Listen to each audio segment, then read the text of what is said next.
Hi guys, it's Niveda. Welcome back to my channel. This is a get to know me type of video. Finally, I am going to tell you guys a little bit more about myself, also answer some of the questions that you have been leaving on my videos.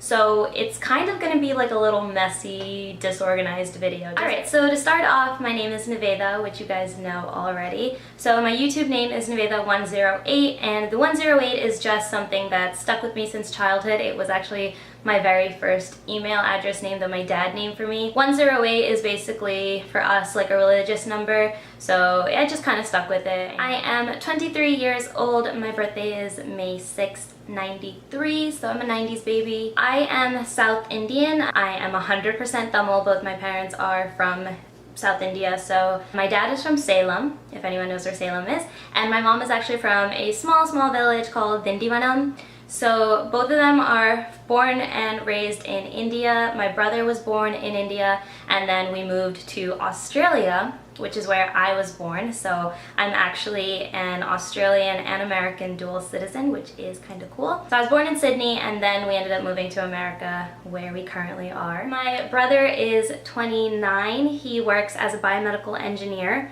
He is like my day one. He is my brother, best friend, like, he's the best. He is the person that I go to for advice. I also go to my parents for advice. In the past few years, my parents and I have also become best friends to the point that they pretty much know everything about my life. We gossip, we like share secrets, and it's great. And I think a huge part of it is because I'm a very family person. I'm very family oriented. I'm like a homebody. I miss being home so much. I do speak Tamil. I understand it fluently and I speak it really well. Basically, growing up, my parents had this rule in the house that my brother and I had to speak Tamil inside the house. So like if we're at school, okay, go ahead, speak English, but whenever you come inside the house, only Tamil. So that was actually really helpful in making sure that we learned the language and we were able to understand it, and I think that's the reason why we speak it so well. I am in my second year of veterinary medical school, so this is post-grad. It's a doctorate degree, and it's essentially the same as medical school except for animals, so it's 4 years and then 2 to 3 years residency afterwards if you choose to specialize. Going along with the school theme, I went to Rutgers University for undergrad, and I graduated majoring in biological sciences and animal sciences. So a common question I get asked both over the internet and in person is why I chose veterinary school. And I understand it's kind of uncommon, at least with the group of people I grew up with, for an Indian to go to veterinary school instead of, let's say, regular medicine. For me, it's really as simple as the cliche, I love animals, and I really do, like a lot. I love animals. In second grade, we had to write out a little notebook, and it was like a picture that you had to draw and a little blurb, and it started with I want to be, and then you had to fill in the rest.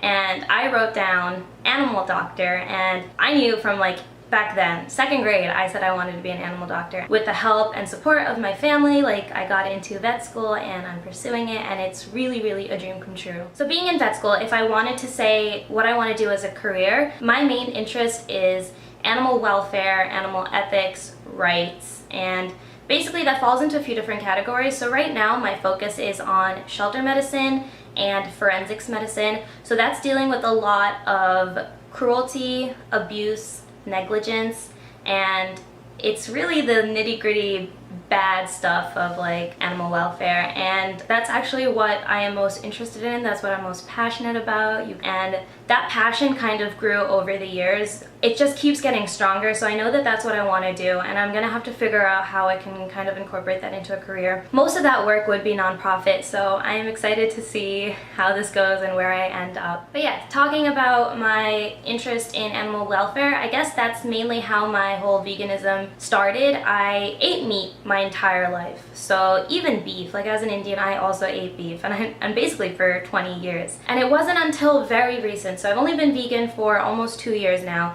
and it really wasn't until maybe a year before I decided to be vegan that I really got involved with educating myself about what was going on in the animal industry and kind of just becoming more knowledgeable. It definitely wasn't easy by any means. Having started eating meat, it was really hard to let go. So yeah, I became vegan, and to basically summarize why in one sentence is, I guess I'm now against animal exploitation, and I guess that just means that if I don't need something, like if I don't need meat, then why would I, consume it or use it? And I started putting a lot of importance to animal lives, which I didn't think I was able to make the connection before. And the way we market things and advertise things, it's hard to actually make the connection between animal and what's on your plate. I am a plant-based eater and I'm trying to become vegan with my lifestyle. I obviously promote lots of cruelty-free and vegan makeup products, and that's definitely a change that's been easier for me to make. It's been a little bit more difficult with clothing, with shoes,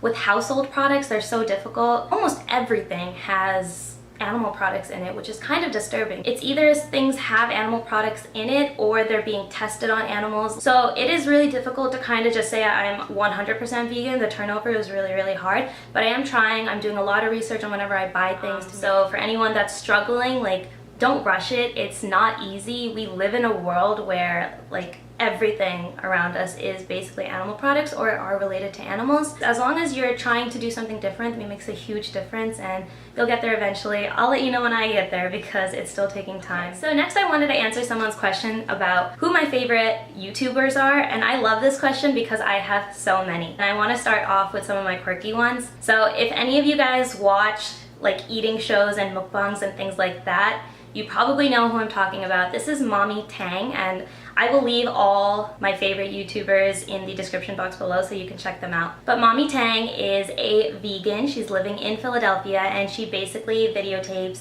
eating shows or mukbangs, which are just talking and eating in front of the camera. I love her vibe.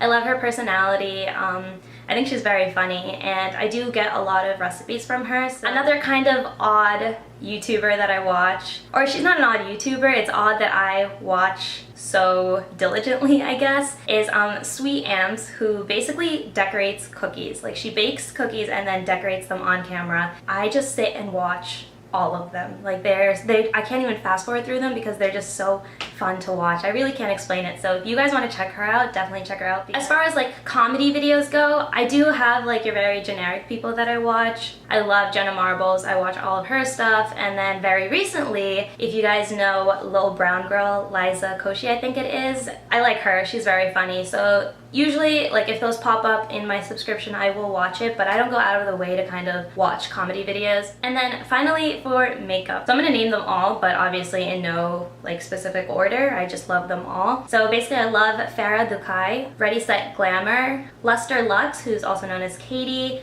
I like Desi Perkins, Irene Sarah, Deepika, Dulce Candy, if I'm saying that right, and obviously Kaushal Beauty. I actually want to talk about Kaushal Beauty first because I love her. I think she's the most gorgeous person on this planet, and she is actually the first person that I saw who did makeup on YouTube. I kind of didn't really watch people before that because they never fit my skin tone, and 3 years later after watching her, I decided to start my own, and shout out to her and a thank you, I guess, for kind of getting me started on this. And speaking of Kaushal Beauty, I actually think I want to start talking about something else that one of you guys asked me, which is all my tattoos and piercings. So the reason that it has anything to do with Kaushal Beauty is because this inner conch piercing is all from the inspiration of Kaushal Beauty. So I guess before telling you that story, I'll just talk about all my tattoos and piercings. Disclaimer, I was kind of a self-proclaimed rebel growing up. So at this point, my parents know everything. I tell them everything that's happened, with the exception of my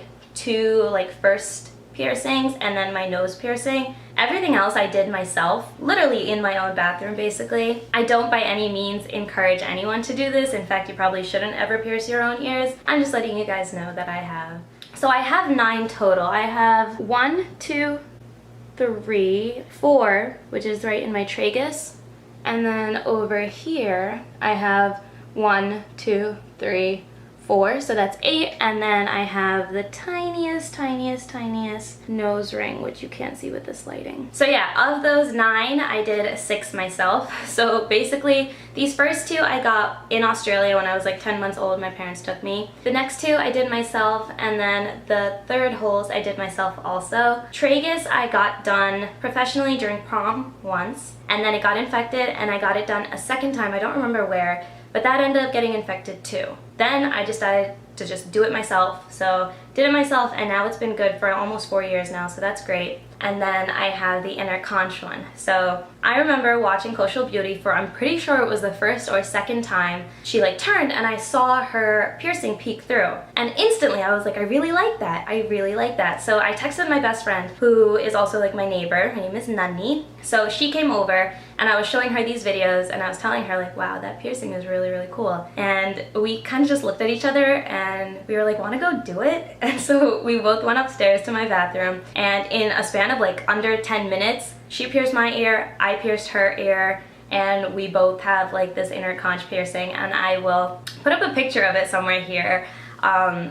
Again, don't do this at home. Just don't do it. It's probably not safe. So then moving on to tattoos, which isn't even that much better. I have 4 tattoos. And my very first one I did myself. I was 16, it was like a Tuesday afternoon. My parents were downstairs watching like Sun TV, and I went upstairs with some ice, with a sewing needle, this thing called India ink, which I simply Google searched and apparently it's okay to use. It's called a gel tattoo essentially, and what you do is you just pick up the ink and then you poke it into your skin. The worst part about this is that I tattooed my name onto myself. It's just, who does that? Who tattoos their own name? As if I was ever gonna forget it. That's my first tattoo.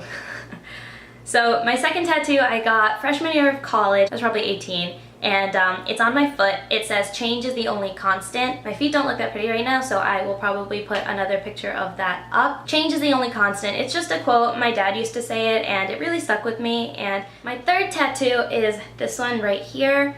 I actually got this with my brother in Philadelphia. It basically says, Amma, Appa, Anna.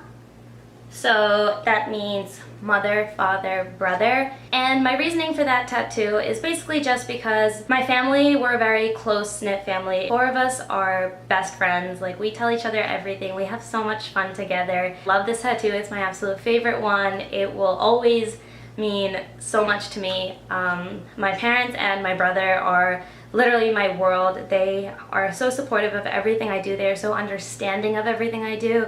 And they're just great. They're possibly the best family to ever have, and super lucky to have them all. So, okay, so after that I got my 4th tattoo, which is just paw prints behind my ear.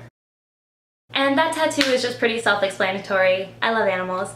So I got that behind my ear, and that is it. Next kind of fact about me, I love to dance. I have been learning Indian classical dance since I was about 4 years old. It's called Bharatanatyam or Bharatanatyam. It's basically a South Indian, very traditional, almost religious style of dance. And I've been doing this for the last 19 years at this point. I did my Arangetram, which is sort of like dance graduation, in 2008. Bharatanatyam became like a huge passion for me. So if animals are my #1 passion, dancing is easily #2. At the same time that my parents put me in dance classes, they also put me in singing classes. So I learned Carnatic music for like 10 years, 12 years maybe. It didn't compare. I really did not like singing, and I just wanted to dance. So eventually they were okay with me stopping music classes, and I just started dancing. Then I just started performing a lot more. I was performing all over, and I still do to this day. In fact, in college I joined a collegiate Bharatanatyam team, so Rutgers Natya. If you haven't heard of them, you should definitely Google them. I was on the team for 4 years. And it was just amazing. We basically competed all over the US and won several times. Being part of a collegiate dance team was a whole new experience, and one that probably made college amazing for me. Like, it's my best experience from college. We would choreograph on our own. We would choose music, we would mix music together and compete together, and it was basically like a family. I remember our practices would go from like 9 p.m. to like 4 a.m., 5 a.m., 6 a.m. We had some crazy nights, and I loved it. It was so great. So yeah, dancing has been a huge part of my life. It will continue to be a huge part of my life. I don't have any great videos for you guys to see, but maybe I'll put in one of my practices like from this past summer, just so you guys can see what it is and how I do it. Sorry, that's my phone. Okay, so other hobbies not including dance. Netflix is like a very unhealthy obsession of mine. I've pretty much seen like half of everything that's on Netflix. I like working out. I am starting to get back into it because obviously after my accident I really couldn't do anything for a while, so I actually recently got back into it, and I am not a cardio person at all. I hate cardio, but lifting is my jam, so I do that. This whole YouTube thing is a hobby for me. I hate to leave you guys hanging, and it just sucks because I just can't seem to find enough time to film and upload on any given date. I'm just trying to see how it goes. I do want it to stay a hobby. I don't want to get stressed out by it. Hope you guys don't mind that all the timings are so flaky, but I really do love doing it and I want to keep on doing it. So I'm just trying to, I guess, do it in a way that keeps me kind of level-headed. Favorite music? I am a total like R&B, hip-hop, rap type of person. I barely ever listen to anything else, but I'm also a very open person. Like anyone who sends me any type of music, I love it instantly. I listen to a lot of Tamil music also. So another thing I wanted to talk about was basically how to stay motivated, how to basically have a goal in life and to work towards that. So for me, and it varies from person to person, but I think it's very important for people to kind of know, is have a passion. Like, just have a passion. For me, working with animals is my passion, and I don't think there's no better way for me to describe passion than what I feel for animals. When it first came up, my parents thought I was kidding. Like, they didn't know anything about veterinary medicine, being like first generation Indians in America. They had no idea what veterinary medicine was. It wasn't really something that was very common. The whole focus was always like either medical school or engineering or computer science. When I was about like 10 or 11 years old, I started volunteering at an animal shelter. It was a rescue organization, and I ended up volunteering for 7 straight years. So from like 10 to 17 years old, I was volunteering there every weekend. I wanted to go there because it was my chance to be with animals. And I think at that point it started to set into them that this is what I wanted to do. So I guess at this point, I want to mention that if you are interested in medical school or veterinary medical school, which you should be, you need to work for that really early on. So many reasons as to why it's hard to get into these schools, and for the longest time, it kind of upset me, like, oh, you need to have this much experience, you need to have this high of a GPA, you need to do so much. But I really think it is good that it is so strict and hard to get into one of these schools, because being in vet school now, the amount of information that you will have to retain is unbelievable. So like, I totally underestimated it. I never predicted that it would be this hard. And I did really well in school. High school, I got an A's in everything. I got a full scholarship to undergrad. So for 4 years, I just went for free. I did excellent in college. I graduated summa cum laude from Rutgers. So I retained science information really well, and I think just because of how much I like it, like science is kind of easy for me to do well in. That being said, vet school is a whole different ball game, and I'm sure medical school is. They're very similar. Imagine everything you've learned in 4 years of college, you probably learn in like half a year in vet school. That's the amount of information, that's the amount of testing. So basically, saying you need to get good grades, you need to have a certain GPA, you need to have certain test scores kind of makes sense, because you need to prove that you can handle what they're going to throw at you in medical school or veterinary school. A lot of it has to do with the importance of the career. Medicine is basically just like the ultimate responsibility, because you literally have someone or something's life in your hands, and the decisions that you make affect that. And so that's a huge responsibility. So you really do have to work your butt off to get into one of these schools. So the reason I'm pressing how hard it is because it relates to that passion that I mentioned. You have to have a passion in order to do something like this. If you don't have a passion, it is so easy to get frustrated. It is so easy to kind of get lost, to not be motivated, and in a field like this, that can be very dangerous. It does get tough. The stress is crazy, off the charts stressful. And I'm just in school, you know, like I don't even have a job yet. And veterinary school especially, if anyone is interested in veterinary medicine, you need to know that you wouldn't want to wake up doing anything else ever. At least for medicine, for most medical jobs, there's a lot of money in it.